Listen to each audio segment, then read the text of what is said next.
Hi నమస్తే welcome to Mara media. నేను మీ కేవీఆర్.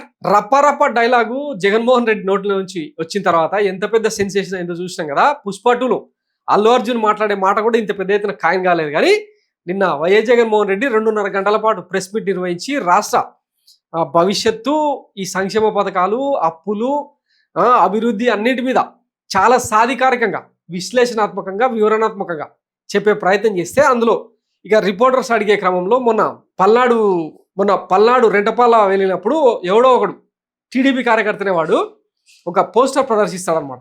2029లో రప్ప నరుకుతామని చెప్పి అది టీడీపీడే అంటే ఈ అల్లరిముఖ దానిలో జాయిన్ అయ్యి ప్రదర్శించిన ఆ పోస్టర్ చుట్టూ ఇంకా రాజకీయం నడిచిందనమాట. దాని మీద ఒక రిపోర్టర్ వైఎస్ జగన్మోహన్ రెడ్డిని అడిగితే ఇట్లా రప్ప నరుకుతాం అని చెప్పి మాట్లాడితే జగన్మోహన్ రెడ్డి చాలా హుందాగా పాజిటివ్గా తీసుకొని ఏడాది కాలంలోనే టీడీపీ కార్యకర్తనే ఇంకా కూటమి సర్కార్ మీద ఇంత వెక్స్ అయిపోయి ఇంత రెచ్చిపోయి పోస్టర్లు ప్రదర్శించినంటే ఆహ్వానించదగ్గ పరిణామమే కదా అని చెప్పి మాట్లాడితే ఇక గోరెంట్ల బుచ్చయ్య చౌదరేమో జగన్ తల నరికితే ఏమవుతుంది అని ఆయన మాట్లాడతాడు. తర్వాత పవన్ కళ్యాణ్ గారేమో ఆయన దేనిలో స్పందించాడు కానీ ఓన్లీ జగన్మోహన్ రెడ్డికి కౌంటర్ ఇచ్చేదానికి, చంద్రబాబుకి ఏమైనా నొప్పి తగులుతుంటే దాని నుంచి డైవర్ట్ చేయడం కోసం మాత్రమే ఆయన స్పందిస్తాడు.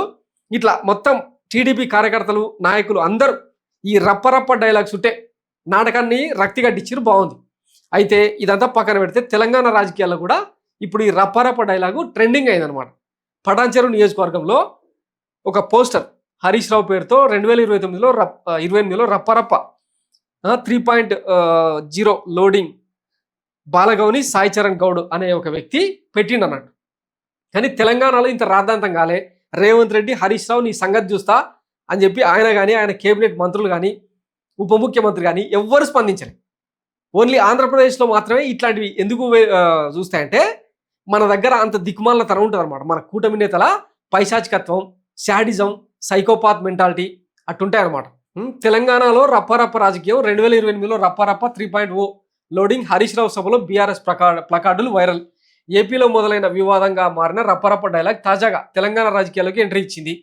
మాజీ మంత్రి బీఆర్ఎస్ ఎమ్మెల్యే హరీష్ రావు సభలో రప్ప ప్లకార్డులు దర్శనమిచ్చాయి. పటాన్చెరు పరిధి జిన్నారంలో నిర్వహించిన రైతు ధర్నాలో 2028లో రప్ప 3.0 లోడింగ్ అంటూ బీఆర్ఎస్ కార్యకర్తలు ప్లకార్డులు ప్రదర్శించారు. ఇందుకు సంబంధించిన వీడియోలు నెట్టింట చక్కర్లు కొడుతున్నాయి. కాగా 2029లో వైసీపీ అధికారంలోకి వచ్చిన వెంటనే గంగమ్మ జాతరలో నరికినట్టు రప్ప నరుకుతాం, ఒక్కొక్కడిని పొట్టేలను నరికినట్టు నరుకుతాం అని రాసిన ఫ్లెక్సీలను జగన్ పర్యటనలో ప్రదర్శించడం ఏపీలో రాజకీయ దుమారం రేపిన సంగతి తెలిసిందే.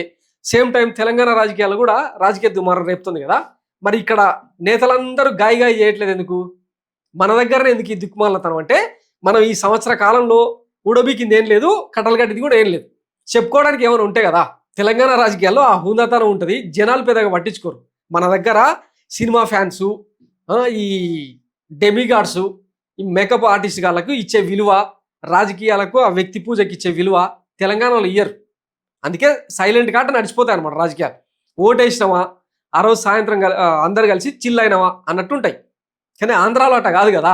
సో ఇట్లా రాజకీయాలను భ్రష్టు పట్టించేది ఎవరంటే మళ్ళీ మన విజనరీ కాదు విషనరీయే. ఇంకా దాని గురించి ఇంకా పెద్ద ఎపిసోడ్లే. గతంలో కేసీఆర్ కూడా అన్నాడు కదా, దేశంలోనే ఇట్లాంటి డర్టీయెస్ట్ పొలిటీషియన్ ఇంకా చూడలేదు, చూడబోము అని చెప్పిండు కదా. ఆయన పుణ్యం అనమాట ఇదంతా. Thanks for watching Mara media. నేను మీ కేవీఆర్. Thank you.